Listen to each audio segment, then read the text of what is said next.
Baik, terima kasih Bapak Sekretaris. Selamat malam, Salam. Shalom. Kekasih-kekasih Tuhan, mari kita menyiapkan hati untuk kita masuk di dalam PA ini. Dan mari kita mulai dengan kita bersama-sama menyanyi dari Kidung Jemaat nomor 4. Kidung Jemaat nomor 4, bait yang pertama, Hai mari sembah yang maha besar, dan kata-kata selanjutnya. Hai mari sembah yang maha besar, nyanyikan syukur dengan bergemar, perisai umatnya yang maha esa, mulia namanya, tatanya megah. Kita akan masuk dalam doa, dan saya mohon kesediaan Bapak Penatua David Aida untuk membawa kita dalam doa.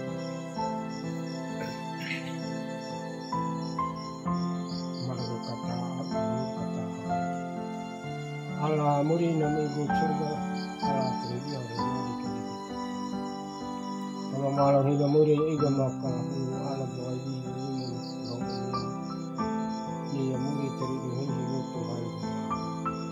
Muri nama ibu surga, ya wali muri itu bukan untuk muri itu kemudian wali ini. Muri tapi apa? Allah roti kuang bulan. Tabak muri na nama jari ini kembali kembali kembali tinggi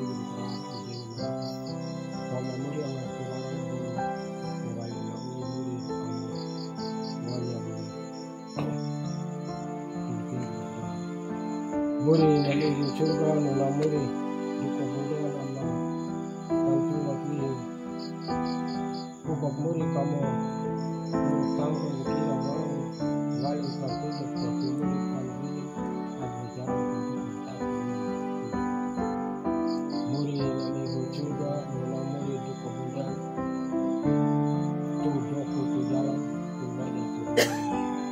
muri dapat mutu bermakan, mawali laun muri kamu wakam ikraw yang lawan, wakam muri lawan lawan.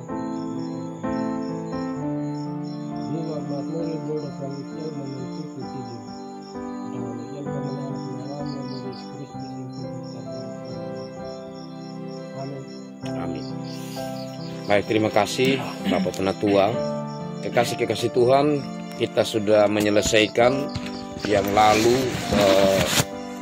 di Mama Lucy tentang Abraham, terus di Bapak David diamtangi tentang Ishak dan Yakub, sehingga kita masuk kali ini tentang Yusuf, ya kan? Jadi 37 sampai pasal 50. Jadi pasal 37 sampai pasal 50 itu pada umumnya cerita atau kisah tentang Yakub.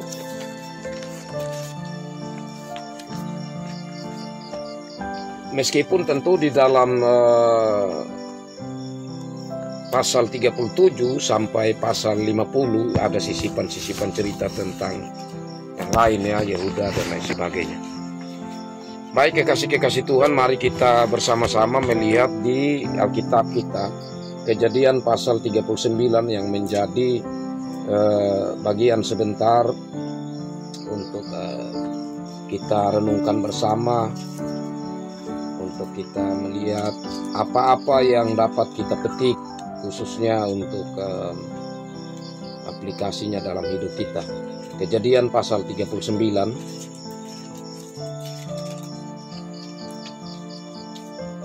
Saya bacakan bagi kita. Yusuf di rumah Potifar.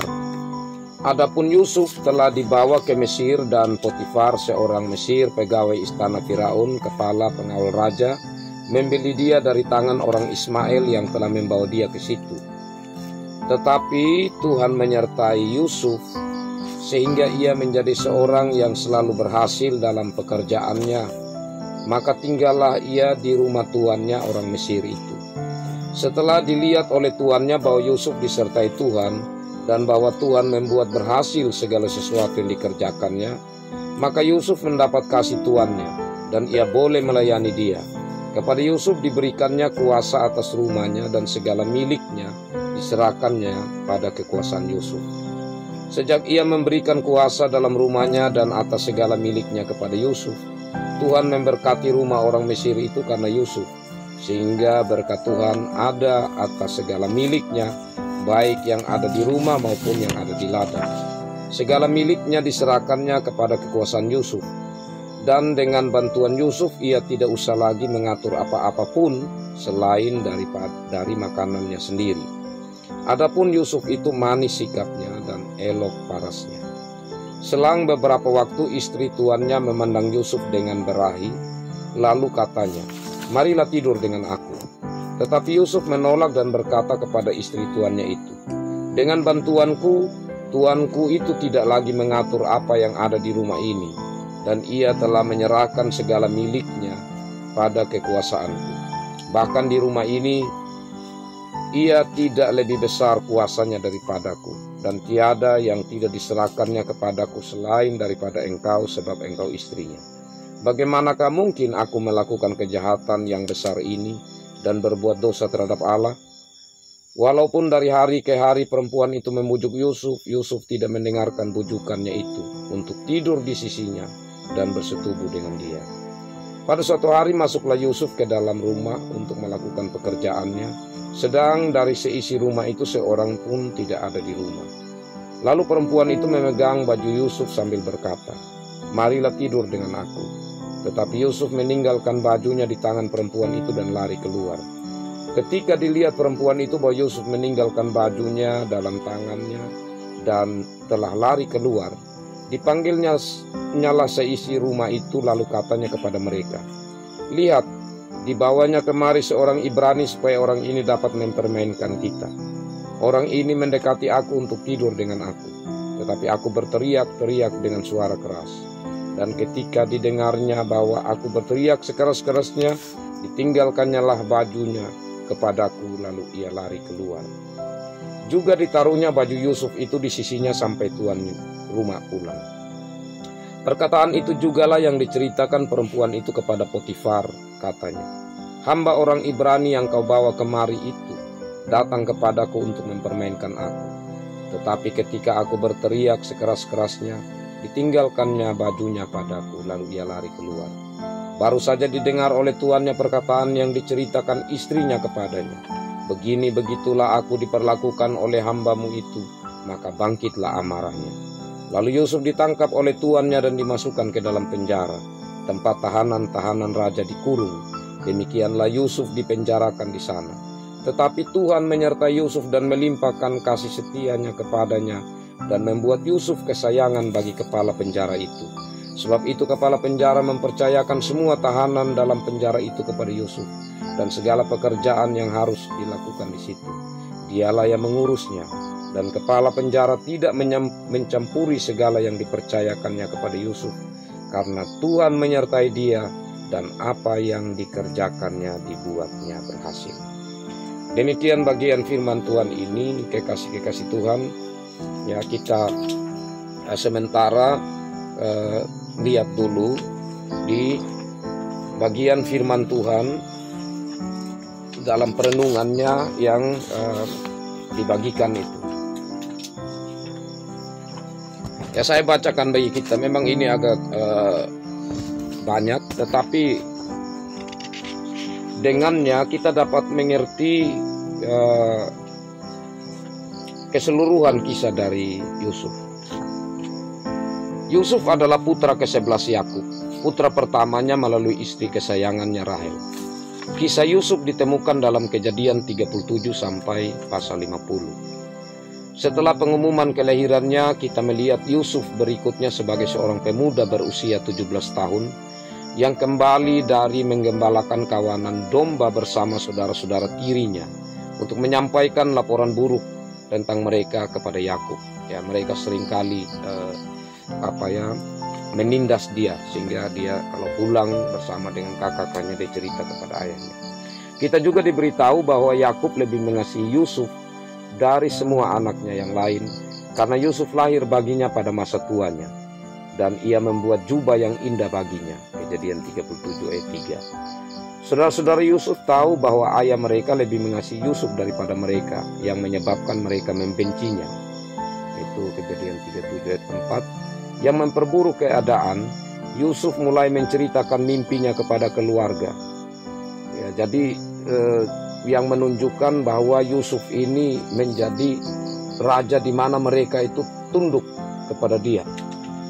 Jadi cerita tentang gandum, yang mana gandumnya sendiri yang berdiri, gandum yang lain sujud kepada gandum yang berdiri itu. Demikian pun bulan dan bintang, ya, yang terdapat dalam Kejadian 37 ayat 5-11. Ya, sempat bapaknya itu tegur dia, ya, karena tentu bapaknya juga tahu bahwa apa yang disampaikan Yusuf tentang mimpinya itu yang membawa saudara-saudaranya makin membenci dia. Kebencian terhadap Yusuf memuncak ketika saudara-saudaranya berencana untuk membunuhnya di padang gurun. Ruben, anak tertua, menolak pembunuhan langsung dan menyarankan agar Yusuf dilempar ke dalam sumur, karena ia berencana untuk kembali dan menyelamatkan anak itu. Namun saat Ruben tidak ada, beberapa pedagang lewat dan Yehuda menyarankan untuk menjual Yusuf kepada sebagai budak, ya, itu kepada musafir atau orang-orang yang membeli rempah-rempah, ya, rombongan atau khalifah Ismail waktu itu, ya. Ya, saudara-saudaranya menyelesaikan tugas itu sebelum Ruben dapat menyelamatkannya. Anak-anak itu mengambil jubah Yusuf dan setelah mencelupkan jubah itu ke dalam darah kambing, menipu ayah mereka dan mengatakan bahwa putra kesayangannya telah dibunuh oleh binatang buas. Kejadian 37 ayat 18-35. Yusuf dijual oleh para pedagang itu kepada seorang pejabat tinggi Mesir bernama Potifar dan akhirnya menjadi pengawas rumah tangga Potifar. Dalam Kejadian 39 kita membaca tentang bagaimana Yusuf sangat ahli dalam tugasnya, menjadi salah satu pelayan Potifar yang paling dipercaya dan ditugaskan untuk mengurus rumah tangganya. Potifar dapat melihat bahwa apapun yang dilakukan Yusuf, Allah berkenan kepadanya dan ia berhasil dalam semua yang dilakukan. Sayangnya istri Potifar berusaha merayu Yusuf. Yusuf terus-menerus menolak ajakannya, menunjukkan rasa hormat kepada tuannya yang telah mempercayakan begitu banyak hal kepadanya, dan berkata bahwa akan menjadi suatu perbuatan yang jahat dan dosa terhadap Allah jika ia tidur dengan istri Potifar. Kejadian 39 ayat 9 dalam bacaan tadi. Suatu hari istri Potifar menangkap Yusuf dengan jubahnya dan kembali melakukan rayuan seksual. Yusuf melarikan diri meninggalkan jubahnya di tangannya.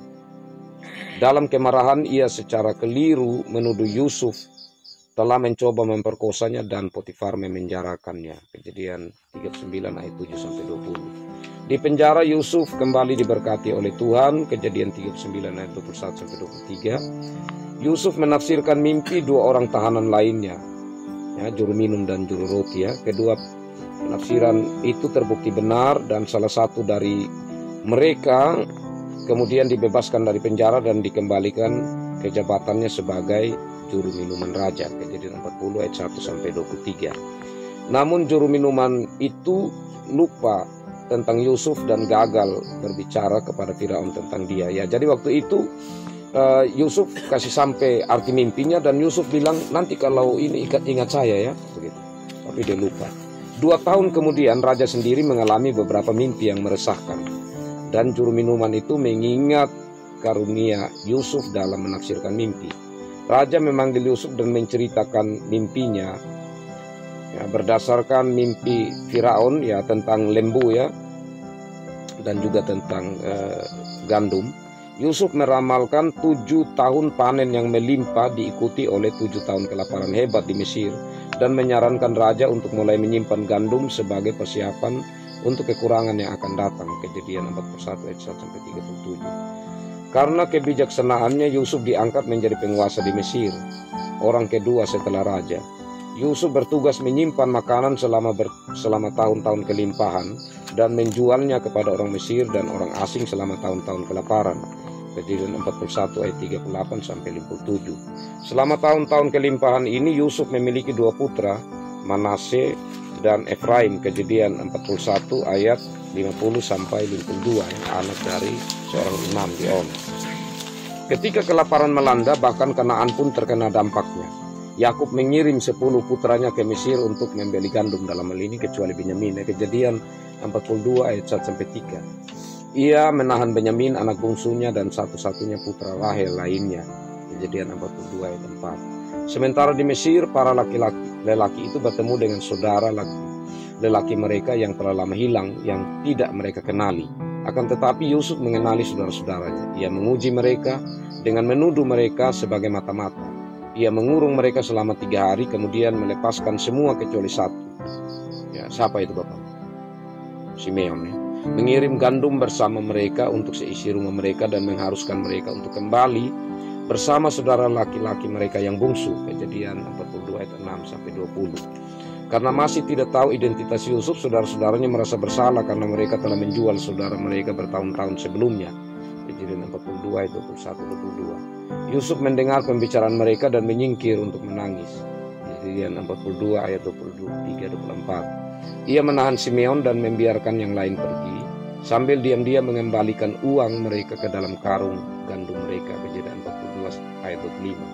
Ketika saudara-saudaranya kemudian menyadari bahwa uang mereka telah dikembalikan, mereka semakin takut. Kejadian 42 ayat 26 sampai 28 dan 35. Begitu sampai di rumah, mereka menceritakan kepada Yakub semua yang telah terjadi. Yakub kembali berduka atas kehilangan Yusuf dan kehilangan Simeon. Ia menolak untuk mengirim Benyamin, meskipun Ruben berjanji bahwa ia tidak kembali bersama Benyamin. Yakub dapat membunuh kedua putra Ruben. Ya, janji Ruben seperti itu. Kejadian 42 ayat 35 sampai 38. Kelaparan itu menjadi begitu parah sehingga Yakub menurutinya. Ya, pada akhirnya Yakub bilang, ya oke lah kamu pergi. Yehuda membujuk Yakub untuk mengirim Benyamin bersamanya dengan menyerahkan nyawanya sendiri sebagai jaminan. Kejadian 43 ayat 1 sampai 10. Yakub setuju dengan mengirimkan juga buah-buahan pilihan, ya, dan uang 2 kali lipat untuk gandum. Ya, jadi ada damar dan lain sebagainya yang kalau kita baca di Kejadian 43 ayat 11 sampai 14 yang Yakub bilang harus dipersiapkan untuk dikirim, ya, ambil hati sama Yusuf. Ketika Yusuf menilai orang-orang itu, ia memerintah kepada para hambanya untuk menyembelih seekor binatang dan menyiapkan makanan bagi saudara-saudaranya untuk makan bersama dengan dia. Kejadian 43 ayat 15 sampai 17. Karena takut dengan undangan ke rumah Yusuf, saudara-saudaranya meminta maaf kepada bendahara Yusuf atas uang yang telah diganti pada saudaranya pada saat pertama. Bendahara Yusuf meyakinkan mereka dan membawa Simeon keluar. Kejadian 43 ayat 18 sampai 25. Ketika Yusuf kembali, saudara-saudaranya membungkuk kepadanya. Ya, mereka sujud menyembah kepada Yusuf, menggenapi nubuatnya yang sebelumnya. Kejadian 43 26 yang tentang mimpinya itu, tentang mereka sujud, ya. Dan ternyata inilah kenyataan. Ia bertanya tentang kesejahteraan keluarga mereka. Ya, dia bertanya tentang ayah, tentang keluarga yang ada di rumah. Ya, dan dia menangis lagi. Dia masuk ke kamar, ya. Kali ini ia pergi ke kamarnya. Kejadian 43 ayat 27 sampai 30. Ketika para lelaki itu duduk untuk makan di meja yang terpisah dari Yusuf, mereka heran karena mereka diatur berdasarkan urutan kelahiran. Benyamin diberi 5 kali lipat porsi yang diterima saudara-saudaranya yang lain. Kejadian 43 ayat 31 sampai 34. Sebelum mengirim mereka kembali kepada ayah mereka, Yusuf kembali menguji saudara-saudaranya dengan mengembalikan uang mereka ke karung gandum dan menaruh piala peraknya di karung Benyamin. Ia membiarkan saudara-saudaranya melanjutkan perjalanan mereka dan kemudian mengutus pelayannya untuk mengejar mereka dan berpura-pura marah dan mengancam akan membunuh Benyamin. Kembali di hadapan Yusuf, Yehuda memohon agar Benyamin tetap hidup dengan mengatakan bahwa jika Benyamin harus mati, maka Yakub ayah mereka juga akan mati. Yehuda menceritakan tentang kesedihan Yakub atas kehilangan Yusuf dan keyakinannya bahwa ia tidak sanggup kehilangan saudara Yusuf atau Benyamin. Yehuda juga berbicara tentang janjinya kepada Yakub dan menyerahkan nyawanya untuk Benyamin. Kejadian 44. Setelah melihat bukti perubahan hati saudara-saudaranya ini, Yusuf menyuruh semua hambanya, ya orang Mesir, ya, yang ada di situ pergi, dan kemudian ia menangis dengan suara keras, ya, dan terbuka sehingga terdengar oleh seisi rumah Firaun, dan dia kemudian menampakkan diri kepada saudara-saudaranya. Kejadian 45 ayat 1 sampai 3, ya. Pertama kali itu dia mencium Benyamin, memeluknya, dan kemudian ia terbuka kepada saudara-saudaranya dan memeluk mereka satu persatu. Dia kemudian menampakkan diri kepada saudara-saudaranya. Yusuf segera meyakinkan mereka, mengatakan kepada mereka untuk tidak marah pada diri mereka sendiri atas apa yang telah mereka lakukan kepadanya, dan mengatakan bahwa Tuhan telah mengutusnya ke Mesir untuk melindungi mereka. Kejadian 45 ayat 4 sampai 8. Jadi mengatakan kalau bukan Tuhan yang mengutusnya dari Mesir, maka mereka akan mati kelaparan semua. Yusuf menegaskan kembali pengampunannya bertahun-tahun kemudian setelah kematian ayahnya, dengan mengatakan bahwa meskipun saudara-saudaranya bermaksud jahat kepadanya, Tuhan telah merencanakan untuk kebaikan. Kejadian 50 ayat 15 sampai 21. Yusuf mengirim saudara-saudaranya kembali kepada Yakub untuk menjemput sisa rumah tangganya untuk tinggal di Gosen, di mana mereka akan dekat dengan Yusuf dan dia dapat menyediakan bagi mereka. Kejadian 49 ayat 9 sampai 47 ayat 12. Yakub akhirnya tinggal di Mesir beserta seluruh keluarganya. Jadi itu mereka waktu pergi ke Mesir ada 66 jiwa. Kalau tambah dengan Yusuf, terus dengan Manase, ya, Efraim dan saudara anak Yusuf tadi dan istri Yusuf, maka 70 jiwa. Sebelum meninggal, Yakub memberkati kedua putra Yusuf dan mengucap syukur kepada Tuhan atas kebaikannya. Tidak pernah aku menyangka akan melihat mukamu lagi, tetapi sekarang Allah telah mengizinkan aku melihat anak-anakmu juga. Kejadian 48 ayat 11. Yakub memberikan berkat yang lebih besar kepada putra bungsunya, ayat 12 sampai 20. Kemudian dalam sejarah Israel, Efraim dan Manase, suku-suku Yusuf sering dianggap sebagai dua suku yang berbeda. Keturunan Yakub tinggal di Mesir selama 400 tahun sampai pada zaman Musa. Ketika Musa memimpin orang-orang Ibrani keluar dari Mesir, ia membawa jenazah Yusuf bersamanya seperti yang diminta Yusuf. Kejadian 50 ayat 24 sampai 25. Ya, bandingkan tentang membawa jenazah itu, ya, yang diminta Yusuf, Keluaran 13 ayat 19. Dengan meminta agar ia dikuburkan di Kanaan, Yusuf menunjukkan iman yang besar bahwa Tuhan akan membawa umatnya kembali ke tanah perjanjian. Bandingkan Ibrani 11 ayat 22. Ada banyak hal yang dapat dipelajari dari kisah Yusuf. Sebagai orang tua, kita memiliki peringatan mengenai pilih kasih Yakub dan dampak yang dapat terjadi pada anak-anak lain, seperti yang terlihat dalam kesombongan Yusuf di masa mudanya dan kecemburuan serta kebencian saudara-saudaranya. Kita memiliki contoh yang baik tentang bagaimana menangani godaan seksual.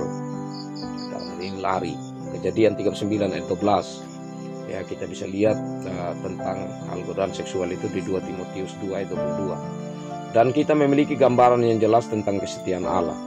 Dia tidak meninggalkan anak-anaknya, bahkan di tengah-tengah penderitaan Tuhan menyertai Yusuf. Kejadian 39 ayat 3, ayat 5, ayat 21, ayat 23. Mungkin ada banyak keadaan yang menyusahkan yang kita alami, dan beberapa di antaranya bahkan mungkin tidak adil, seperti yang terjadi dalam kehidupan Yusuf. Namun seperti yang kita pelajari dari kisah Yusuf, kehidupan Yusuf, dengan tetap setia dan menerima bahwa Allah pada akhirnya yang bertanggung jawab, kita dapat yakin bahwa Allah akan memberi upah atas kesetiaan kita pada waktunya. Siapa yang akan menyalahkan Yusuf jika dia telah menolak saudaranya saat mereka membutuhkan? Namun Yusuf menunjukkan belas kasihan kepada mereka, dan Allah menghendaki agar kita menunjukkan belas kasihan di atas semua pengorbanan lainnya. Hosea 6 ayat 6, Matius 9 ayat 13. Kisah Yusuf juga menyajikan wawasan yang menakjubkan tentang bagaimana Allah bekerja secara berdaulat untuk mengalahkan kejahatan dan mewujudkan rencananya. Setelah semua cobaannya, Yusuf dapat melihat tangan Allah bekerja. Saat ia mengungkapkan siapa dia kepada saudara-saudaranya, Yusuf berbicara tentang dosa mereka dengan cara ini: janganlah bersusah payah dan janganlah menyesali diri, karena kamu telah menjual aku ke sini. Sebab bukan untuk menyelamatkan jiwalah Allah menyuruh aku mendahului kamu. Sebab untuk menyelamatkan jiwalah Allah menyuruh aku mendahului kamu. Bukan kamu yang menyuruh aku ke sini, tetapi Allah. Kejadian 45 ayat 5 dan 8. Kemudian Yusuf kembali meyakinkan saudaranya, menawarkan pengampunan dan berkata, memang kamu telah mereka-rekakan yang jahat terhadap aku, tetapi Allah telah mereka-rekakannya untuk kebaikan. Kejadian 50 ayat 20. Niat manusia yang paling jahat tidak akan pernah dapat menggagalkan rencana Allah sempurna. Ya, kekasih Tuhan, demikian itu gambaran untuk Kejadian 37 sampai Kejadian pasal 50. Dan kita kembali ke dalam bagian firman Tuhan yang kita baca tadi. Di sini kekasih Tuhan, ya, penulis kitab Kejadian ini ya mencantumkan ya, tentang Tuhan ya, itu ada beberapa kali ya, dan itu Tuhan Yahweh karena huruf besar semua. Jadi Tuhan yang memperkenalkan diri sebagai Yahweh. Nah, kekasih Tuhan, kenapa penting sekali bagi yang menceritakan ini atau penulis kitab ini, penting sekali dia mencantumkan banyak nama Tuhan di sini, yang khususnya tentang Allah Yahweh ini. Karena begini kekasih Tuhan. Ya, jadi waktu itu kan kota-kota banyak di sana, negeri-negeri, tetapi yang paling mewah, yang paling maju pada waktu itu Mesir. Ya, kebudayaannya, secara politiknya, ya, secara militernya itu Mesir yang paling maju. Sehingga ya, kalau berjalan menuju ke Mesir, maka orang akan tentu ya sangat terpesona dengan keadaan. Tapi kalau masuk di Mesir itu akan nampak banyak-banyak patung, banyak-banyak berhala. Ya. Jadi saat Yusuf ada di sana, ya, maka kata Tuhan atau Yahweh ini mau menunjukkan bahwa di tempat di mana banyak berhala di sana, tetapi Tuhan itu menyertai Yusuf. Nah, itu luar biasa. Dan penyertaan Tuhan terhadap Yusuf ini membuat perjalanan Yusuf di sana itu berhasil. Nah, di sini juga tentu meskipun ya secara iman kita melihat bahwa segala sesuatu tanpa Tuhan itu tidak mungkin akan terlaksana. Tapi di sini kita melihat juga dari motivasi menjalani hidup dari Yusuf ini. Dia adalah seorang yang telah dibeli. Dia sudah menjadi seorang budak. Tetapi mentalnya bukan mental budak. Mentalnya adalah mental seorang yang percaya diri, seorang yang jujur, seorang yang setia, seorang yang taat kepada tuannya, terutama kepada Tuhan. Jadi dari cerita tadi kita mengikuti mama kekasih Tuhan bahwa Yusuf ini tidak juga menyesali dirinya, ya, tidak pesimis membuat dia merasa kecil hati begitu. Tetapi dia tetap berusaha untuk ya hidup dengan Tuhan, dan dia merenungkan bahwa perjalanan hidupnya itu ada dalam rencana Tuhan. Jadi saat dia berhasil dalam pekerjaannya, dia tidak mengandalkan memuji diri begitu dan kemudian menjadi sombong, menjadi angkuh, tidak. Tetapi dia merenungkan bahwa wah, ini apa maksud Tuhan ya? Kenapa Tuhan buat saya di sini berhasil? Kenapa saya ini menjadi orang kepercayaan ya di tempat yang luar biasa kaya raya ini, di negeri yang luar biasa besar ini? Nah, kemudian kekasih Tuhan, ya, kita melihat di situ di saat Yusuf ini mendapatkan kepercayaan besar oleh Potifar. Ya, ia dipercaya untuk banyak hal oleh Potifar, tetapi istri dari Potifar ini hanya satu yang diinginkan dari Yusuf, yaitu tubuh Yusuf. Potifar ini menginginkan Yusuf, otaknya, kepintaran, kecerdasannya, keuletannya, semangatnya. Tapi di sisi yang lain, ya, iblis memakai istri Potifar untuk menginginkan tubuh Yusuf. Nah, menariknya di sini begini, Bapak. Seorang budak itu dia tentu banyak tekanan yang dia rasakan. Ya. Kebutuhan seks itu adalah satu hal yang penting bagi seorang budak. Karena salah satu pelampiasan kan dari keadaan pergumulan sebagai seorang budak yang dihadapi. Jadi Yusuf sebenarnya punya alasan kalau dia menerima tawaran dari istri Potifar. Yang kedua, Yusuf ini masih muda. Ya, kalau kita baca firman Tuhan tadi bahwa Yusuf itu dia dijual usia 17 tahun. Ini kemungkinan mungkin masih 19 tahun atau paling itu 20 tahun. Ya, saat dia digoda oleh istri Potifar. Itu saat-saat seseorang yang orang muda itu secara kecenderungan seksualitas dalam diri itu sedang bergejolak.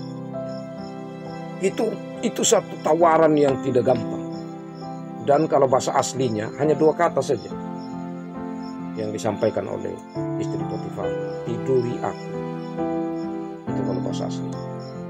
Tapi coba kita lihat, perhatikan apa jawaban Yusuf. Panjang sekali. Apa yang Tuhan saya yang tidak berikan kepada saya? Semua dia percayakan kepada saya. Bahkan saya ini hampir sama kedudukan, hanya karena istri saja atau karena engkau saja yang dia tidak berikan kepada saya. Apakah saya harus mengkhianati dia? Tapi terutama saya tidak bisa berbuat dosa di hadapan Allah. Wah, ini seorang muda yang luar biasa. Cara pandangnya tentang hal hidup rohani, cara pandangnya tentang moral, etika, dan juga tentang karakter seorang muda yang percaya kepada Tuhan itu sudah sangat kuat, sangat tinggi. Nah, dan kalau kita perhatikan itu bukan setelah itu kan bukan berhenti sudah, tapi dikatakan terus. Jadi terus ini istri Potifar ini mungkin dia bilang kali ini dia kuat, tapi besok-besok pasti dia tidak kuat. Jadi digoda terus. Wah, ini tekanan yang tidak gampang. Ya, selain itu tadi karena kecenderungan dalam diri sebagai orang muda. Ya, yang kedua juga bisa melampiaskan kehidupan sebagai orang muda, yang mana di kalangan budak hal seks sesama budak itu hal yang biasa, apalagi ini seorang yang istri pengawal raja ini tidak gampang. Nah, kemudian kekasih Tuhan, hal yang ketiga, dilema juga sebenarnya. Karena kalau sampai istri Potifar ini mengadu sama Potifar, tentu dia pekerjaan terancam. Nah, itu macam tadi yang pada akhirnya juga terjadi, di mana dia punya bukti baju, dia mengadu karena mau diperkosa kepada suaminya, sehingga Yusuf akhirnya langsung ditangkap dan dipenjara. Jadi dia menghadapi hal yang dilema, tetapi dia tetap teguh, tetap setia kepada Tuhan. Nah, kekasih Tuhan, dari cerita firman Tuhan itu, maka hal pertama yang kita renungkan di sini adalah dalam perjalanan kehidupan manusia, seberapapun ia mendapatkan tantangan hidup, tetapi kalau hidupnya sudah ada dalam rancangan Allah dan ia menyadari tentang rancangan Allah itu dan tetap berjalan berpegang teguh kepada Allah, maka ia akan mampu untuk melihat cara-cara kerja Allah di mana kehidupannya berhasil. Dan kata berhasil di sini tentu istimewa ya. Berhasil yang sangat luar biasa. Ya, tapi ada hal-hal yang mungkin kita pikir tidak istimewa. Kita pikir itu kecil atau sangat sederhana, tetapi sebenarnya hal yang berhasil kalau kita renungkan di dalam iman. Nah, kekasih Tuhan, hal yang kedua, yang pertama tadi bahwa Tuhan punya rancangan dan bagaimana kita connect, kita terhubung dengan rancangan Tuhan untuk kita terus memahami bahwa Tuhan sebenarnya sedang menggiring kita kepada rencananya. Yang kedua, kita melihat di sini tentang kebesaran jiwa dari seorang Yusuf. Jadi kita juga dipanggil untuk dalam menghadapi tantangan hidup jangan cepat putus asa, jangan cepat kita lemah. Contohnya begini, kita ajak orang-orang dalam rumah tangga kita, ayo mari ikut gereja, begitu ayo datang, mari kita setia, atau kepada tetangga kita atau kepada mereka yang ada di WA kita. Ya, berulang-ulang ya, tapi mereka tidak setia, jangan patah hati. Tuhan punya rencana untuk kita, lakukan saja apa yang menjadi bagian kita. Sisanya Tuhan yang akan menyelesaikan, atau Tuhan akan membantu kita untuk apa yang menjadi tugas panggilan. Nah, jadi di sini optimis ya di dalam menjalani hidup, melewati tantangan itu hal yang sangat penting. Nah, yang berikut ketaatan kepada Tuhan dan juga kepada siapa yang Tuhan percayakan kepada kita. Ya, jadi dengan kita taat dalam pelayanan, sebenarnya kan kita sudah taat kepada Tuhan yang memberi pelayanan itu kepada kita. Ya, taat menjalankan kunjungan, menjalankan PKS dan lain sebagainya. Nah, yang berikutnya kekasih-kekasih Tuhan juga dalam ketaatan itu ada kesetiaan, ada komitmen ya, untuk terus ya, melakukan apa-apa yang menjadi tanggung jawab kita ya, karena disitulah kita akan melihat tentang keberhasilan dari apa yang kita bersama-sama perjuangkan di dalam tuntunan Tuhan. Jadi contohnya begini, kalau bagaimana jemaat ini nanti bertumbuh ya ke depan, kita pasti turut bangga. Terima kasih Tuhan sudah mempercayakan. Tapi orang-orang yang tidak serius terlibat, dia mau bangga apa ya? Apa yang mau dibanggakan? Yang tidak setia itu tidak menikmati. Tapi macam kita yang secara serius, terus kita pasti merasakan, terima kasih Tuhan, ada pertumbuhan dari jemaat itu, ada keberhasilan yang kita nikmati bersama. Nah, kemudian kekasih Tuhan dalam perjalanan pelayanan kita, godaan-godaan dari iblis dengan memakai berbagai cara tidak akan pernah berhenti.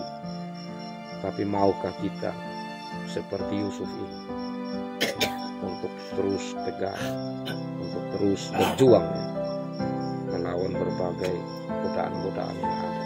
Itu tidak gampang, karena banyak anak-anak Tuhan yang sudah dekat dengan Tuhan ya, atau dia kalau bilang tangga itu ada 12, dia sudah ada di tangga yang ke-8, tapi godaan datang dia turun di 7, godaan datang dia tambah turun, jadi bukan dia naik, atau dia sudah turun sedikit dia naik lagi, dan kalau dapat godaan dia tetap bertahan di situ dan kemudian naik lagi. Jadi kadang-kadang ada anak-anak Tuhan yang tidak bertahan ya, untuk tetap komitmen menghadapi berbagai tantangan-tantangan hidup yang dihadapi. Nah, kekasih-kekasih Tuhan yang berikut, Yusuf ini dikatakan di sini dia elok ya, dia memang waktu itu kalau kita baca firman Tuhan, dia cukup lumayan, dia punya harga dijual. Nah, dia cukup lumayan. Jadi dia punya kelebihan itu, menarik ya. Begitu. Nah, tapi dia tidak memanfaatkan itu untuk hal yang sama. Nah, jadi mungkin kita punya kelebihan-kelebihan yang Tuhan anugerahkan, ya, manfaatkan itu untuk hal yang baik. Nah, yang terakhir kekasih-kekasih Tuhan, kalau kita melihat dari bagian firman Tuhan ini, kita dapat juga belajar tentang hal mencari tahu apa yang apa berita-berita yang kita dengar. Karena kalau macam kita perhatikan, Potifar ini dia langsung dengar dan suruh orang tangkap Yusuf, tidak mencerna, tidak lagi mencari tahu ya. Itu kan satu kesalahan yang dilakukan oleh Tuhan. Sebenarnya dia harus mencari tahu dulu. Apalagi Yusuf ini dia sudah percaya selama itu. Ya, kadang-kadang begitu. Kadang-kadang kita cepat mendengar dan mengambil kesimpulan tentang sesuatu. Ya, karena itu firman Tuhan mendengar lebih baik sedikit berkata-kata tetapi, atau lambat berkata-kata tetapi lebih banyak itu mendengar. Jadi di situ diajarkan juga tentang hal ini. Nah, kemudian yang paling terakhir kita melihat bahwa ya bukan di satu tempat saja. Kalau kita lihat Yusuf sebenarnya sudah protes sama Tuhan kan, wah Tuhan saya sudah buat yang baik dan Potifar ini tidak mencari tahu, menjebloskan saya di penjara. Sebenarnya dia harus kecewa di situ, tetapi tidak. Malah di ayat terakhir, dan kepala penjara tidak mencampuri segala yang dipercayakan kepada Yusuf. Dia percayakan segala sesuatu, bahkan dia karena saking percayanya dia seperti lepas tangan. Seperti juga di Potifar tadi, hanya Potifar yang urus dia makan minum saja, hal lain dia percayakan semua. Nah, jadi Yusuf ini di mana saja di tempat dia berada, bahkan di penjara itu kan tempat yang susah, tempat yang sulit, tempat yang penuh dengan godaan di situ. Ya, tetapi dia tetap menampilkan orang yang komitmen dengan karakternya. Nah, kadang-kadang macam begini, Bapak. Di saat kita bertemu dengan orang yang ini kan kita perasaan begitu, ayo kita diam saja atau kita tidak tegur karena perasaan. Kita masuk di kelompok yang satu lagi begitu, kita ada di sana dan kita merasa bahwa ya tidak apa-apalah. Contohnya orang judi itu masuk di kelompok itu, ya ikut lagi main judi, itu tidak bisa menjadi terang di situ. Tapi Yusuf ini di mana saja dia berada, dia tetap menjaga hidupnya. Dia tidak enggan untuk menyatakan kebenaran di sana. Jadi kekasih-kekasih Tuhan, lewat ini juga kita dipanggil ya untuk dimanapun kita berada, ya, kita tetap menjaga kehidupan rohani kita, sehingga di tempat yang mungkin di sana remang-remang apa bahkan gelap, kita hadir menjadi terang. Ya, demikian itu kekasih-kekasih Tuhan yang dapat dibagikan bagi kita dalam kesempatan indah ini, dan saya berikan kesempatan untuk kita berbagi bersama, baik itu mungkin lewat pernyataan-pernyataan atau tambahan-tambahan, berbagi berkat firman, dan juga mungkin ada pertanyaan-pertanyaan untuk kita sama-sama berdiskusi. Baik, saya berikan kepada kita semua kesempatan. Saya mulai dari Om Cesa, ada Om Redi,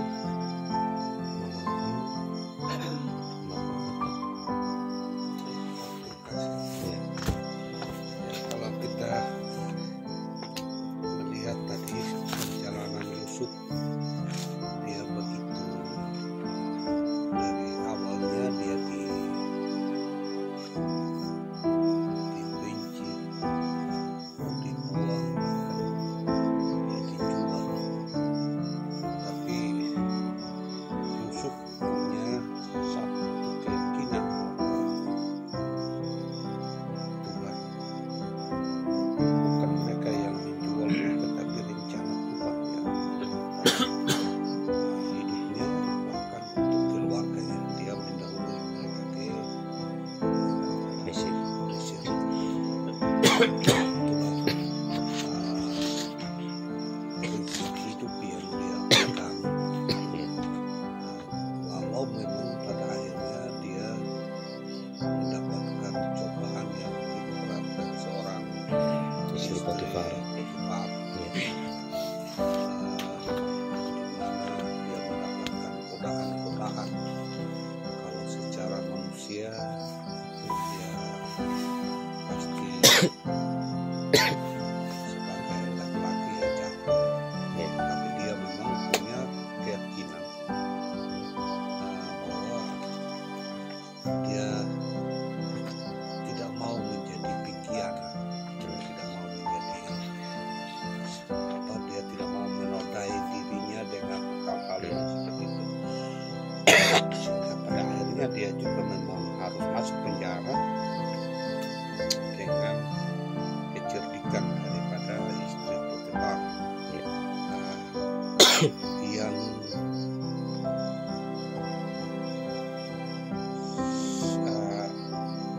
yang saya tidak terlalu bisa tanyakan, Ya. apakah Yusuf pada saat itu ketika dia ketika istri Potifar mendapatkan pundi-pundi jubah, apakah Yusuf tidak melakukan pembelaan terhadap dirinya bahwa dia sesungguhnya tidak seperti itu, agar dia tidak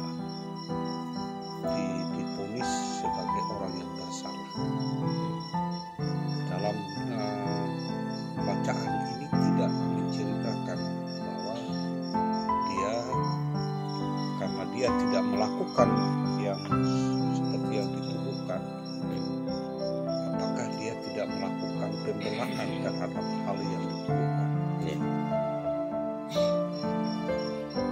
Itu ya.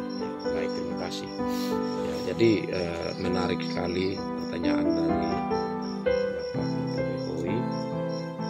Menurut Bapak Mama, apakah Yusuf bisa, meskipun tidak tertulis di sini, bisa melakukan pembelaan? Kalau tidak, kenapa? Kalau iya, bagaimana? Dalam Ya, bacaan tidak ya. sekali lagi.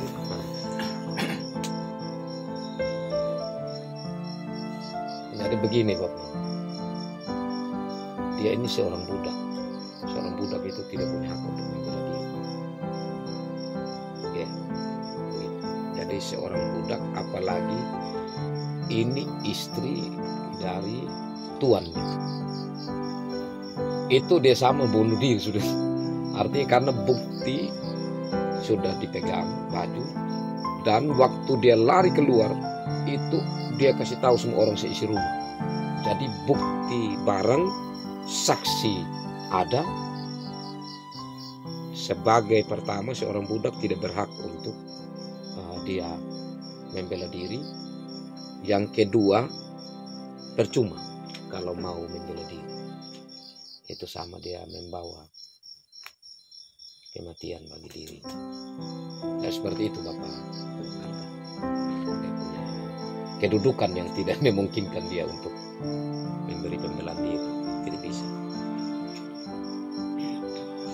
Ada tanggapan?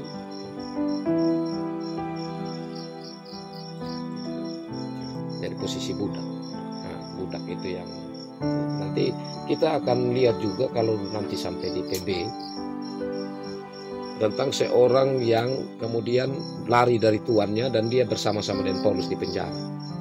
Tapi di penjara itu dia dekat sekali dengan Paulus, dan kemudian Paulus kirim dia kepada tuannya dengan surat.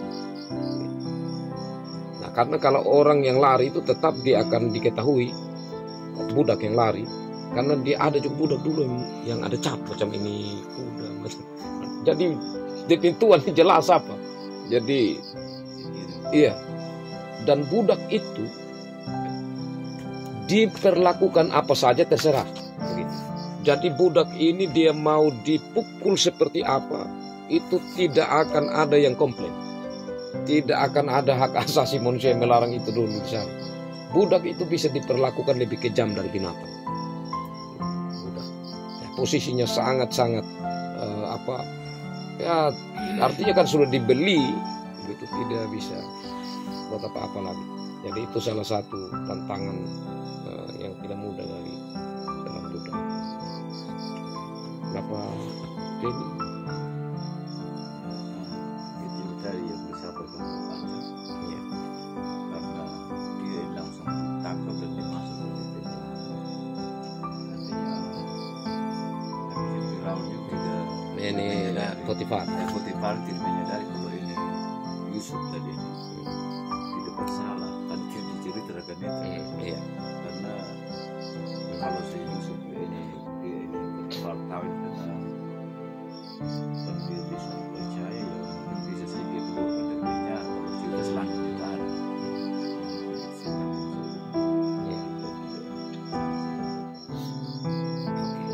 Yang berikut kalau kita baca baik-baik, ya, ada juga cerita lain yang agak ganjil, seperti juru minuman dan juru roti Firaun. Ya, itu karena Firaun marah kepada pegawai-pegawainya, ya, maka dua orang ini termasuk yang kena dampak marahnya Firaun. Kalau kita baca, mereka dimasukkan ke penjara bersama-sama dengan tempat Yusuf di penjara. Tapi saat Yusuf menafsirkan mimpi mereka, benar, juru minuman itu kembali dimuliakan oleh raja, juru roti dimuliakan dalam arti digantung di tempat yang tinggi. Ya. Jadi itu kan hanya waktu raja sementara ulang tahun Firaun, langsung dipanggil kembali pegawai-pegawainya untuk merayakan ini, termasuk yang dari penjara juga datang. Ya. Dan di situ tanpa disidang, Langsung raja bilang, ya engkau kembali layani saya untuk tuang piala minuman anggur, dan engkau silakan bawa dia, gantung dia di gantungan, supaya burung makan. Itu kan waktu itu ya artinya kedudukan itu seperti kebal dengan hukum. Jadi kedudukan seperti Yusuf juga, kalau kita perhatikan cerita itu, Firaun ini saat setelah Yusuf menafsirkan mimpinya yang 7 tahun kelaparan, 7 tahun kelimpahan, itu kan raja kasih meterainya dia. Jadi saya hanya punya tahta ini, yang membedakan saya dan engkau itu karena ada ini tahta, ada ini saya punya tempat duduk raja. Sedangkan ini cincin ini kau mau perintah apa, kau mau buat apa, dibilang sama Yusuf, terserah. Tidak akan ada yang masuk keluar dari Mesir yang buat apapun tanpa perintah dari engkau, atau kalau engkau tidak kehendaki. Ya, jadi salah satunya juga tidak bisa melawan begitu. Jadi saat dibilang begini itu langsung, apalagi ini Potifar ini kan pengawal raja yang sangat dipercaya kan, seperti itu. Jadi di saat dia omong apa ya tidak bisa lagi bantah. Ikut sudah pengawal tinggal tangkap, bawa sama Yusuf di sana. Sama juga dengan juru roti, juru minum oleh Firaun. Dari Bapak Komawan.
Baik, terima kasih dari Bapak Komawan. Jadi tentang mawas diri, memikirkan konsekuensi. Jadi kalau kita melakukan ini, akibatnya apa? Kalau kita tidak lakukan, maka apa yang akan kita syukuri, kita terima? Saya pikir itu memikirkan sesuatu sebelum kita melakukan atau bertindak lebih jauh untuk belajar lebih serius. Terima kasih Bapak Komawan. Tentunya Bapak Tinus. Ya, terima kasih. Dan kalian ini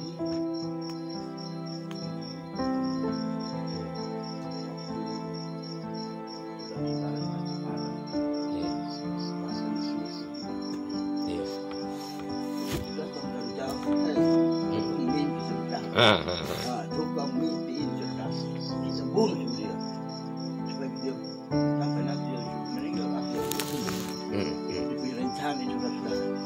Apakah dia punya mimpi itu mau sampai di mana dia punya berhasil?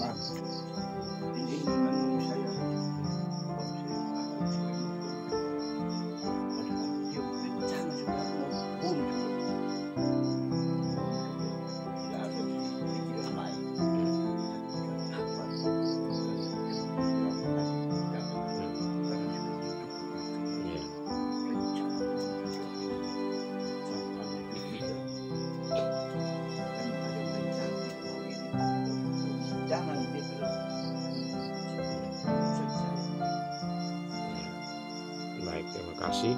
Jadi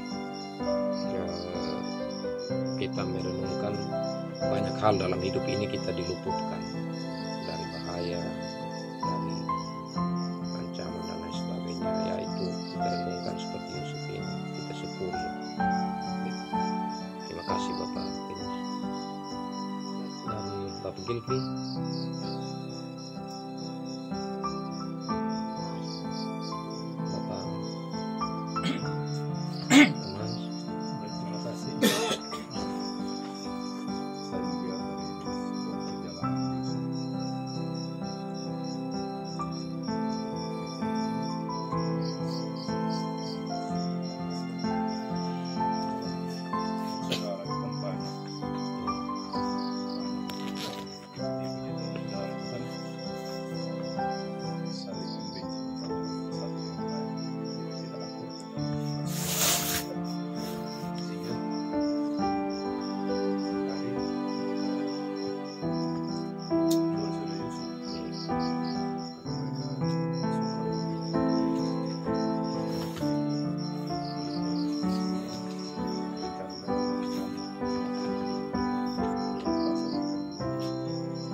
tidak ada kabar lagi, kita bisa lupakan, bisa suatu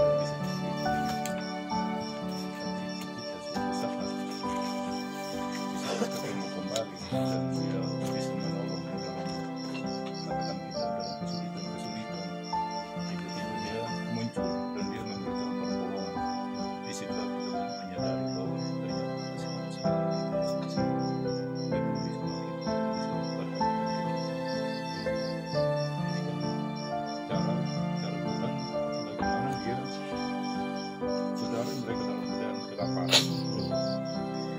dia bisa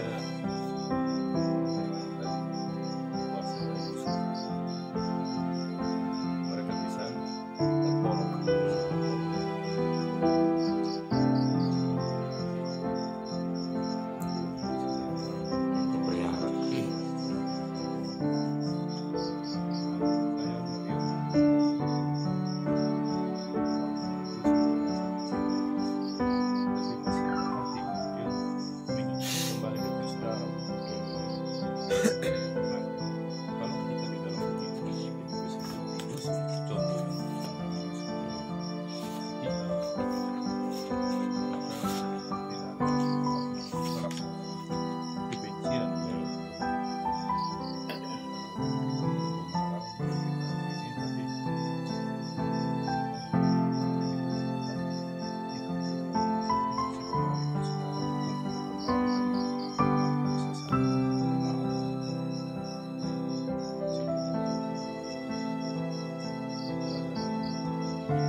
Hidup tidak aman, saudara-saudara.